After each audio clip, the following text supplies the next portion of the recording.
আসসালামু আলাইকুম। সবচেয়ে জনপ্রিয় প্রাইভেট ইউনিভার্সিটি নর্থ সাউথ।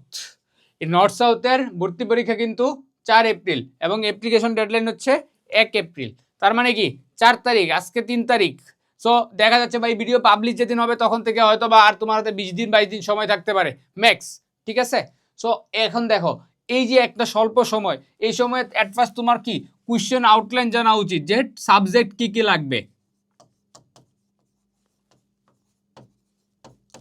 এখন নর্থ সাউথের সাবজেক্ট আউটলাইন যখন তুমি জানতে যাবা, তুমি যে ডিপার্টমেন্টে পরীক্ষা দাও না কেন, নর্থ সাউথে কিন্তু তোমাকে দুইটা সাবজেক্টই আনসার করতে হবে।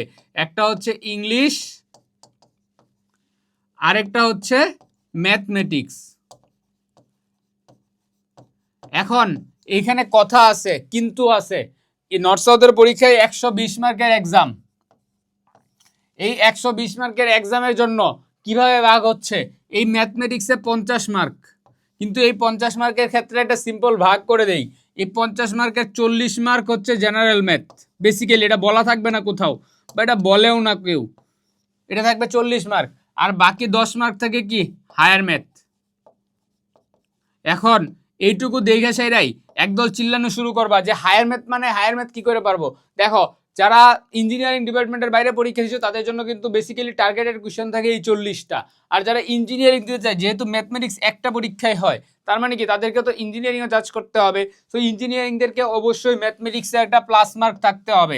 এই হায়ার ম্যাথ থেকে আনসার করে প্লাস মার্কটা তোমাকে এনশিওর করতে হবে যে তুমি 40 আপ করতে পারতেছো কিনা। এই জায়গাটায় যদি ভুল হয় তাহলে কিন্তু ইঞ্জিনিয়ারিং সাবজেক্ট পাওয়ার চান্স অনেকটাই কমে যাবে। এই ইংলিশের ক্ষেত্রে 3টা ভাগ হয়। ফার্স্টে একটা সিন প্যাসেজ আসে, যেটা থেকে তোমাকে বক্স ম্যাচ করতে হয়, যেখানে 20 মার্কস।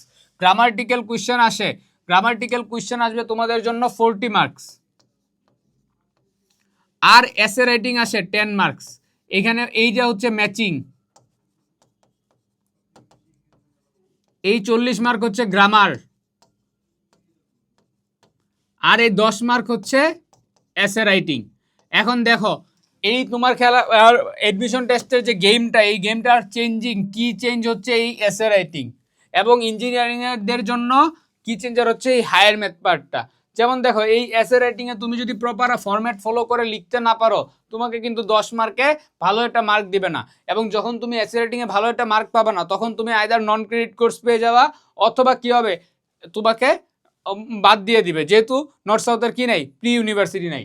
সো এই জায়গাটাতে ফোকাস থাকতে হবে। এবং ইঞ্জিনিয়ারিং স্টুডেন্টরা যদি হায়ার ম্যাথে ভালো করতে না পারো, আলটিমেটলি তোমাদের জন্য একটা হ্যাসেলের কারণ হয়ে দাঁড়াবে। সো এই জিনিসগুলো মাথায় নিয়ে এখন থেকেই প্রস্তুতি নাও। 1 মাস সময় আছে, অনেক টাইম, 15 দিনেও প্রিপারেশন নেওয়া যায়। সো দেরি না করে এখন থেকেই প্রস্তুতি নাও, যেন হচ্ছে লাস্ট মোমেন্টে এসে একদম রিপিট ফায়ার প্রিপারেশন নিয়ে হচ্ছে নিজেদের লাইফ হেল না করতে হয়। আর তোমাদের প্রস্তুতির সহায়ক হইতে পারে মিশন এনএসএস সামার 26।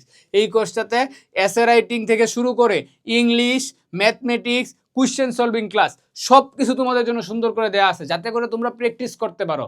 এখন এই সময়টা নষ্ট না করে শুরু করে দাও আজকে থেকেই টপিকগুলো ক্লাস করা।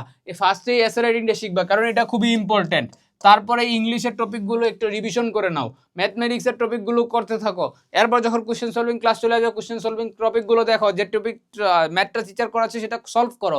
তাহলে আশা করি তোমাদের প্রস্তুতিটা ভালো হয়ে যাবে এবং তোমরা ক্রেডিট কোর্স সহ নর্থ সাউথের নিজের টার্গেট ডিপার্টমেন্টে সিট নিশ্চিত করে ফেলতে পারবা।